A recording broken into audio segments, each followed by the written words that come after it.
Hi, so as you know, August is a Women's Month, and we are now in the second interview in our series focusing on some of our fabulous female members who have really made a success of their time in the kitchen industry. And today I've got Marina Veiga from Sariga Kitchens with us. Hi, Marina, thanks for joining us. Good morning, Stephanie. So Marina, you have been with Sariga and it's got a fantastic reputation up in Gauteng. But your journey in the kitchen industry has been interesting because you came to the industry quite late. You've got, from what I understand, a background in accounting and teaching, and you raised your family, and only later, much later in life, taught yourself how to kitchen design and actually started your business. Do you want to tell us a little bit about that? All right. So essentially, like you said, I am an accountant and teacher by profession. When my first child was born, I chose to be at home and raise the kids myself. So I was at home for 10 years. And when I decided to go back to work, there was a toss-up as to whether I go back into corporate life or whether I do something with my own business. I've always had a bit of a design flair and just enjoyed, the finer things.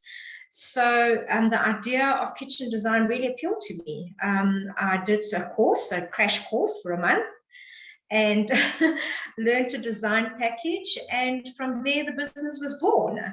And that was 16 years ago. So like you say, very well on into my life, and I've never looked back.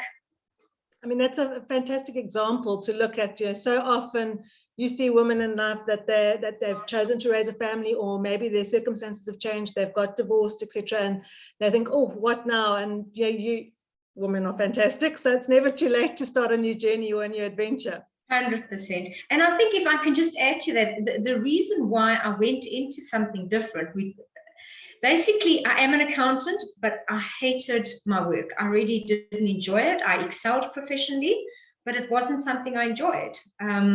The teaching I enjoyed, but to be completely honest, there just isn't enough of a return, especially when you have a big family. And that was why I was looking for something else that, I was passionate about.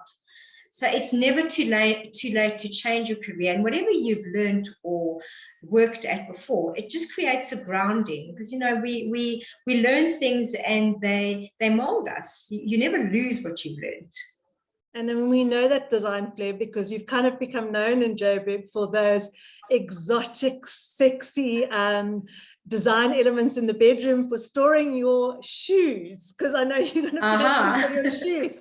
And every show that when you do a Decorex, whatever, people come to see how you've now reinvented the shoe display rack. So the design flair is very evident there. And the love for shoes.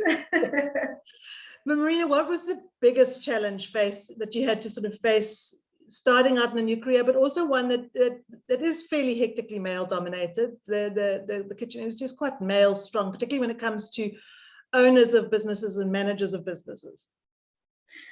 All right, look, in general, I found it difficult because I think, I am the kind of woman that likes to dress up and to look feminine, but I've just chosen not to limit myself. And instead, I embrace my tasks. I'm proud to take on my role as a service provider. And what I focus on is doing a good job. It really doesn't matter what I'm wearing. I can still look ladylike and, the nails painted and whatever else.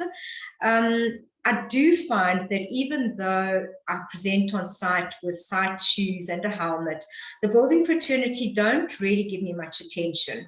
And I essentially have to prove that I'm worthy and good at what I do.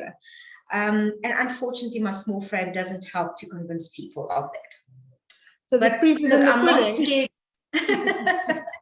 Yeah, I'm not scared to climb a ladder and to get my hands dirty on site. And strangely enough, that very quickly changes the preconceived ideas of my abilities as a lady in the industry. I'm not intimidated. I say I'm rather, by this prominent male industry. I actually find it a challenge to disprove these preconceived ideas. And yeah, we shouldn't feel restricted as women because we're women. I think we're more enterprising. Because we're not automatically accepted in these kind of roles. So yes, it's been challenging, but I've actually embraced the challenge and, you know, stood up and said, I will. And also you've become known, a lot of the industry have had the privilege of being invited to some of your amazing suppers. So you've become known also that people still know that you've still kept up your cookery and your culinary skills. That balance between working, staying at home, keeping that homework balance, how have you managed that? Look, that's always a hard one. And I think in my case, I don't know how to say no. And I want to feel like the perfect mom. I want to feel like the perfect entrepreneur and business owner. I want to feel like the perfect wife. And I think, you know, I've got a flame that burns inside, and I just follow that flame, and I don't allow anything to crush it. And I go with what's inside. You know, if my gut says do it, I do it. And, you know, don't let go of the family life or of the fun you have with your friends. Try and, you know, at least enjoy something in each chapter, and they can overlap. You know, I know when my children were young, the way I was able to spend more time with them was I created a playroom at the back of my showroom. And that allowed for it. You know, in terms of cooking and spending time with the family, we're a continental family. So the family, we all get together and we cook together at night. So, you know, from that point of view, that helps a lot. Having a family business, you know, the kids are often involved in our family discussions about work. We do take work discussions home, unfortunately, at times. But by the same token, that's what's allowed the family life, work life, you know, to all happen at the same time. It's not an easy journey. It is tough as a mother, you know, as a working person, as a wife, to juggle all those balls. It's certainly not easy. And I think, you know, just take one step at a time. And the biggest thing that, you know, that I can say is I don't always do it right. I drop the ball many times. And, you know, just get up and try again. You know, don't give up. I think that's the ultimate thing. Don't give up. And on top of those responsibilities, last year you took on a new one because you were voted on as the regional chairperson for our Gauteng KSA committee. So how's it been sort of representing and being the voice for your fellow Gauteng members at KSA national level?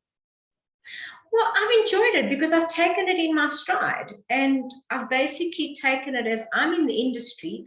I think it's awesome to be, you know, in that position, because you also get to see a side of the industry that you're not privy to in, you know, your normal position as a kitchen company owner in that position. So I've thoroughly enjoyed it. I think it's given me a deeper insight into the industry, even though I have been in it for 16 years. I've also enjoyed the more personal contact with other members of the industry.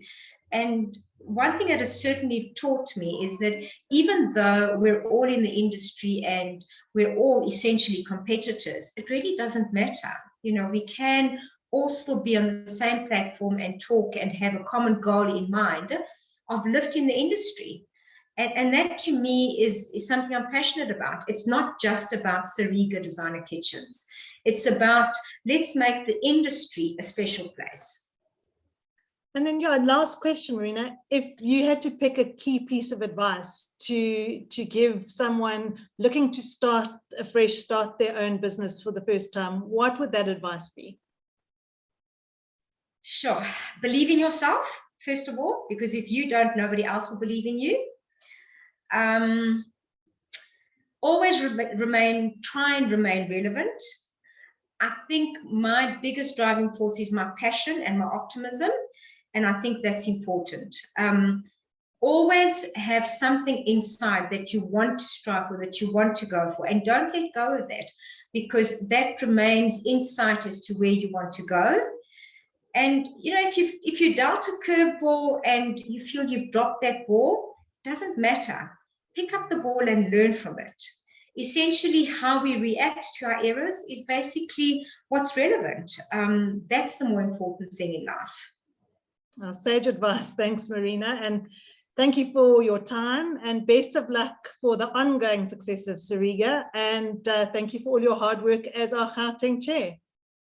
Thank you so much. And thank you for the support that everybody gives the industry.